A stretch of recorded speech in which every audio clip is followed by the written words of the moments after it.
Stay tuned to the end of the video for a speculative talk that I want to discuss with all of you about the next episode of Ahsoka and the following Dave Filoni-centric episode. But for now, let's jump right into episode 3's review.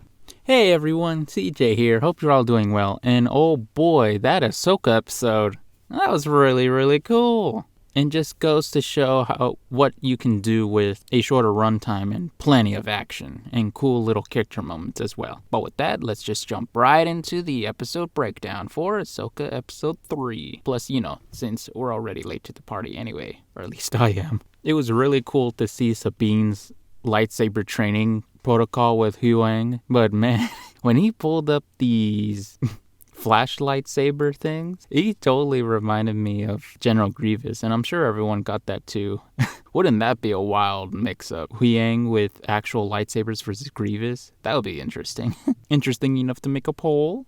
But anyway, this kind of method of lightsaber training was pretty cool, just to see the exact calculations and methodology of the trainee as they try to strike the opponent properly and with proper form as well. I thought this scene was very cool in that sense, and it gives insight to other methods for how lightsaber training was done during the age of the Jedi Order. Yeah, this method of lightsaber training was so fascinating, and yeah, it's pretty cool that the algorithm gets to calculate how accurate the strikes are from the trainee. But man, that would be a fun little VR game for Star Wars to develop. Would be nice. It was also pretty funny, just Huyang's subtle roast on Sabine. It's like, come on, she's still trying. She's still doing a pretty good job for a rusty Padawan. As Star Wars Theory said, this is totally old school George Lucas Star Wars. And man, are we down for that. It was super awesome to have the callback to Luke's original lightsaber training when Ahsoka pulls out the helmet with the face shield for Sabine to use. So that way she relies more on her senses as opposed to her sight, which is always the most fascinating thing about Jedi and the way that they fight, since you have to give complete trust to the Force, which will then give you enhanced senses as you rely more on just your eyesight. This whole mystical and magical samurai stuff is always so cool, and one of the main things that makes Star Wars so awesome. Love it, and so glad that Filoni added this onto Ahsoka.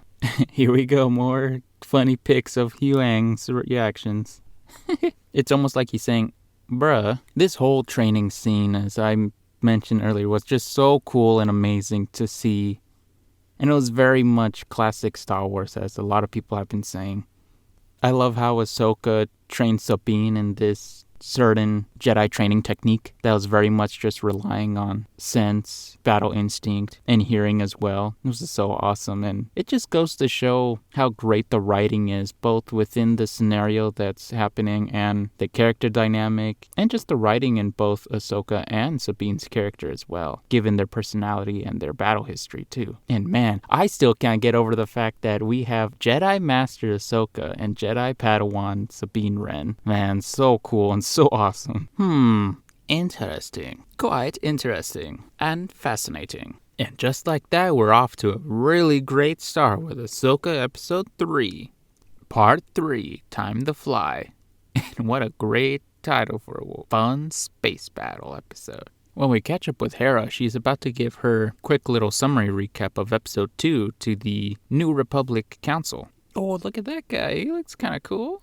And naturally, politics get in the way of being able to deal with problems before it happens, especially during this time of the New Republic, in which many people of the New Republic will dismay any news of the Empire still being at large or scheming from behind the scenes in their dark recesses of the galaxy. Much like the senator guy here, I forgot his name, but he was clearly demonstrating the arrogance that many people had when it came to this time period. And what sucks about all this is knowing that the sequels will happen, especially with the First Order. Many people like these are just going to be caught off guard when those who anticipated threats coming, such as Mon Mothma, or Chancellor Mon Mothma, and General Syndulla, among many characters who anticipated the First Order, or at least the remnants of the Empire coming up with a plan to come back and strike back at the galaxy once they reformed, especially with the resurgence of Thrawn. This whole stuff about politics politics is something not a lot of people like about Star Wars, but this is such a great insight on how the galaxy works, and this time period just so interesting how he transitioned from the OT to the sequel trilogy in terms of the race to stop a war that will inevitably come. Man, this is just such great writing, and goes to show what you can do with some good ideas when they're placed in the right hands for great writing. After the meeting, Hera catches up with Jason. Jason Syndulla's here now. I mean, we should have known that he was going to appear at some point, since he does feature as a Lego figure within one of the Ahsoka Lego sets that came out earlier this month, or does it come next month? I don't remember, but it's cool to see that Jason's in Ahsoka, and they managed to retain his character design from Rebels, well, with the green hair, the jacket, and I'm not quite sure if he has his green eyes or his bluish eyes, but the fact that Jason's even here is just such a cool thing. And I love that he's just buddy with Chopper. Naturally, he would be. But someone did point out on Instagram that he does have a shoulder armor piece or something like that that's reminiscent of the one that Kanan had.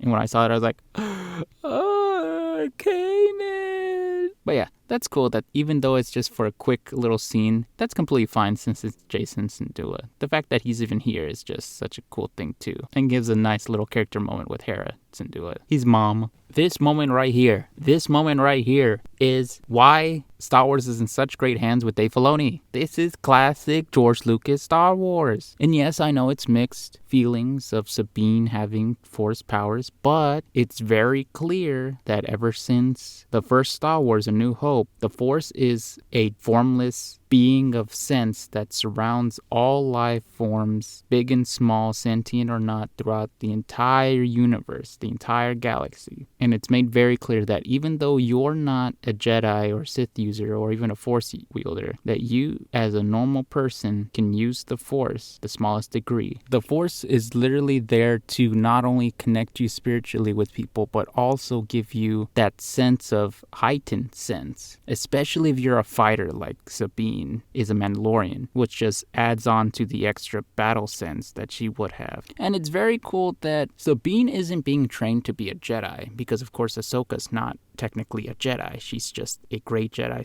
/ Ronin Force user, which in Sabine's case, she's not training to be a full-fledged Jedi or anything. She's just trying to connect and become a better fighter as well, which is going to be very, very cool if she doesn't have to use all these extravagant Force abilities, but it would just be cool to have the basic Force push and Force pull and Force sense, which would enhance her own fighting style too, which will just make everything so awesome with both her writing and Ahsoka's writing as well. This whole thing about the Force was just so mind-blowingly beautiful. I just love it. That's what Star Wars is at its core. The Force being something that connects us all and enhances us to be better. This whole scene with the cup was hilarious, especially the way that Sabine speaks in the scene is pretty funny too. Classic Rebels humor. But man, this boss was tough. Can we have it in the next Jedi game?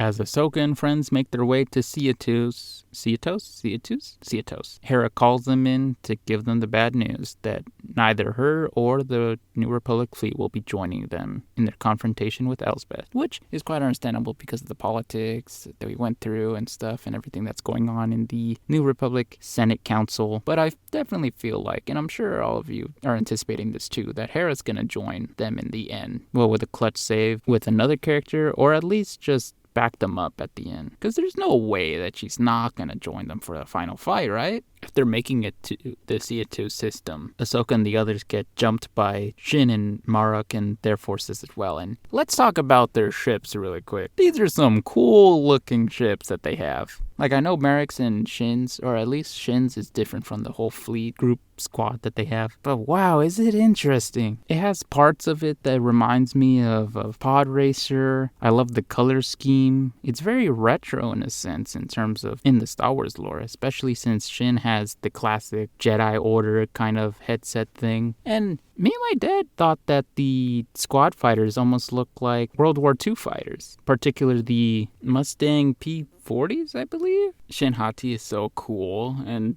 of course the headset adds a cool factor to her design.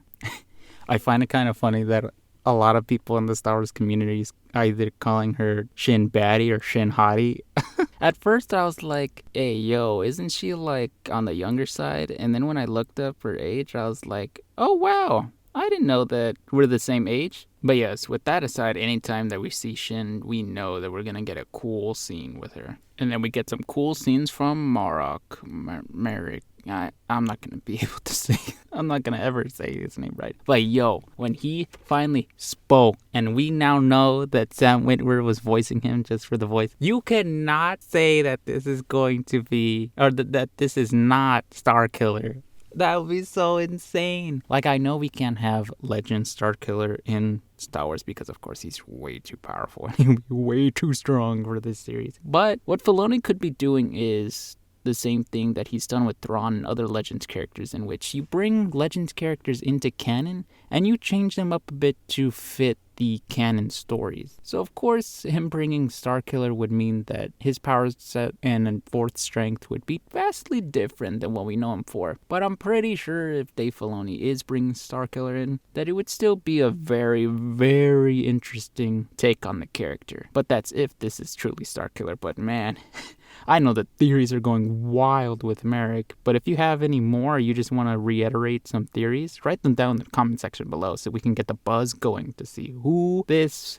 Dark Inquisitor is. Either Starkiller, a secret Vader apprentice, or just some dude in a really cool mask. And with that, we're off to our very exciting space battle. Here's a better shot of not only Shin's spaceship, but also the other ships as well. And the comment that I meant about the World War II planes is the way that the plane's body is more cylindrical and longer, with the wings being very, very flat and minimal. It just gave me that feeling as well, especially with the way that the front piece looks, the very circular piece. I thought that was pretty cool, but Shin's is so cool. I know that set would be expensive, but it would be so cool if we get to have this as a Lego set and then have it include a little Lego figure of Shin. It would be kind of cool if it had one of these other planes too, but you know that set's going to be expensive if they include Marok's Lego figure too. But then again, I'm pretty sure people will want Shin's Lego figure as well. I know I do. And yeah, there were some pretty great moments in the space battle too. The way that Sabine was handling the gunner position. And of course, the sort of remix, new kind of version of the classic Star Wars music. That was a really great touch as well. And of course, the team dynamic between Ahsoka flying and Sabine firing at the enemy fighters, it was so cool. And this was such a great scene. And of course, you have Huyang's comedy on top of that. What more could you want from a great Star Wars story? Since Ahsoka and the others managed to fend off all the enemy fighters before Shin and Merrick could get to them, they've reached closer to the Eye of Sion, in which Elsbeth takes over and activates the blasters on the eye and starts going away at Ahsoka's ship, which makes for some pretty great visuals when they're getting fired at. But as funny as it was that they needed to get close enough just for Huyang to get a scan of the Eye of Sion, it's still pretty crazy plan just to get close enough to get blasted at, just to get the scan. Then we get another cool looking shot of Marok, and we get to see more of his armor set, which is pretty cool. And the helmet as well, which seems to have some signs of rust or at least age within it, but that just means that he's been here for a long time, at least long enough to be quite a menace to fight. But man, when he said, "As you wish," that instantly made me think of Starkiller, especially when he said, "As you wish, my master." Oh my, I can't wait for this reveal. Overall, the space battle and the sequence of trying to get as close as they can to the Eye of Sion was just really cool. And especially with what's about to happen after, once their ship gets blasted at and knocked out. And Huyang as well. When you're feeling low on battery, just take a nap. This scene was so cool. The little space suit fight, it was just so amazing, surprising how cool it was. Like, not only the drip that Ahsoka has for this spacesuit, because that's really cool, and of course, naturally, it's got a great color scheme, says the guy that's very biased to blue because blue's my favorite color. But not only that, but the whole sequence, the way that it played out was just so cool. I figured that she was using some magnetized boots, and although people were trying to call out the scene and trying to compare it to the scene in The Last Jedi when Leia's using the Force to Mary Poppins her way through space. This is completely different since she's not trying to fly from too far from the ship, and she's only hopping from wing to vessel, which is pretty close to the ship that she wouldn't be too far away to use the Force. It was believable enough for her to be hopping around. And I'm pretty sure they did this in Clone Wars too, so it's not out of nowhere that they just decide, oh yeah, let's just defy physics in space in a fictional space series with rules about it already established. But man, this fight was cool. And I will agree that Star Wars Theory did bring up the cool idea of her throwing her lightsabers and using it as boomerangs. But I feel like what she ended up doing was cool enough. And it's just another check mark of awesomeness on this Ahsoka episode, in my opinion at least. It also proved at the end that they were following within Star Wars space logic, as once Ahsoka jumped a little too far away, that she was just stuck there in space until Ahsoka came close enough for her to grab onto. Because then at least that made it believable enough that a Force wielder in space can't just be flying around too much without something close to them. Also, it made for a really funny Among Us meme. And then once Ahsoka in the group manages to make it to Seatos and starts flying through the misty terrain, being tailed by Marek and Shin, oh man, the whole Purgle scene was just really cool to see. And the little character writing of Sabine reminiscing about Ezra, since the last time she saw the Purgles was the last time she saw him, and Ahsoka's little hints as her Force connection with them. Possibly. I was just saying that in the sense of, since she's connected to the daughter, that the Purgle may have some kind of mystical significance in that sense with the Force. But man, this made for a pretty great dogfight as well. Pretty great scenes and overall great cinematography and choreography, I guess, when it comes to the fights in Ahsoka. Love it. After they manage to escape the aggressive Force wielders, Ahsoka and the others park their ship in this crimson forest on the planet Seatos. And man, I love the environments here. It's so great to see the offset of the dark red / crimson leaves against the darkened, nearly black bark that the trees have. Makes for such a great visual. Love this planet already. Can't wait to explore more in the next episode as well. After Huyang pulls up the schematics for the Eye of Sion, he points out that it's still under construction, but now our heroes know about the secret plans of Elspeth and this giant hyperspace ring that they're going to use to try to get Thrawn back. It's still so crazy, just the construction concept of a giant hyperspace ring. This Eye of Sion looks cool and is pretty crazy of a spaceship of sorts. But I have seen speculation online whether or not that they're going to use a ship for the Eye of Sion to jump, but I don't believe so. I believe the Eye of Sion is just for them to go into the unknown region where Thrawn is, and then he has his own fleet in which it'll dock into the Eye of Sion. Or this could just be it, that there's no need for any other kind of spaceship to dock into it, and this is just the ship. They just need the means to travel galaxy to galaxy, which is going to be so great to see. Plus, it's going to make a really great twist if Thrawn already has a fleet that has their own kind of hyperspace jumping technology, especially with what the leaks were saying. Just saying. And then we cap off the episode with Baylan sending his robot / non-robot forces to go into the woods and hunt down the Jedi, which I'm pretty sure just makes these forces fodder, since we can already anticipate what's going to really happen next episode.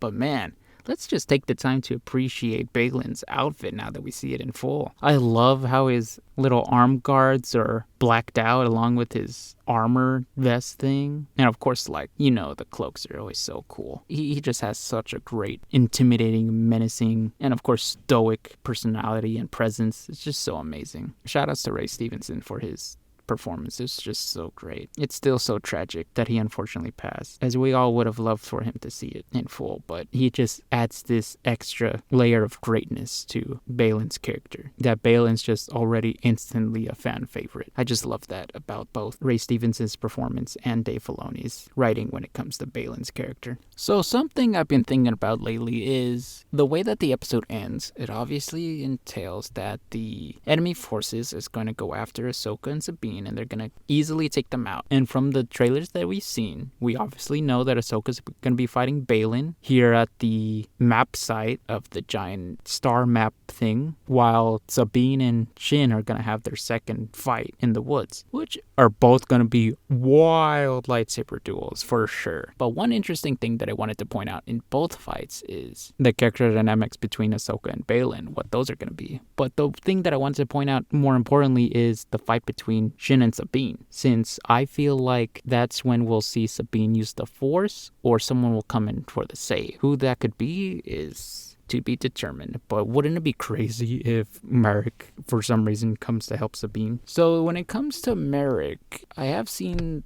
the rumors that it could also be Ezra, but I doubt that. But one important thing that I've been speculating in my mind that's driving me a little bit crazy is we know that Dave Filoni is going to be directing episode 5, which we all know that that's going to be a very important episode for sure. So I believe that with the action of next episode, there's no doubt that episode 4 will end on a awesome cliffhanger reveal, whatever that reveal might be, which will then lead us into episode 5, which is going to be the big episode. No matter what's going to happen, we know that that's going to be the major talk about episode 5 of Ahsoka. Oh my god, I can't wait. There's so many speculations and theories that are going through my mind. I just can't quite explain it and grab it to make it make sense to me, you know? But while I'm going crazy, what are y'all thinking about, and what theories do you have for episodes 4 and 5? I know we're not getting them next week, but I'm pretty sure they're going to be very interconnected with each other. But yes, with that, what are your thoughts and theories about episode 4 of Ahsoka? Write them down in the comment section down below, along with any other thoughts or comments or ideas that you have. In general, I'd love to hear your feedback and your overall thoughts as well. But with that, that brings the Ahsoka Part 3 episode to a close, and this breakdown video to an end. But with that, I hope you all continue to have a great day, and I'll catch you next time. And hey, if you liked the video, why not drop a like and consider subscribing to the channel? Your help is very much appreciated. And why not share with your friends as well? But with that, I'm CJ, and I'll catch you all next time, especially for the next Ahsoka episode breakdown. But with that, I'll catch you next time. Bye bye for now.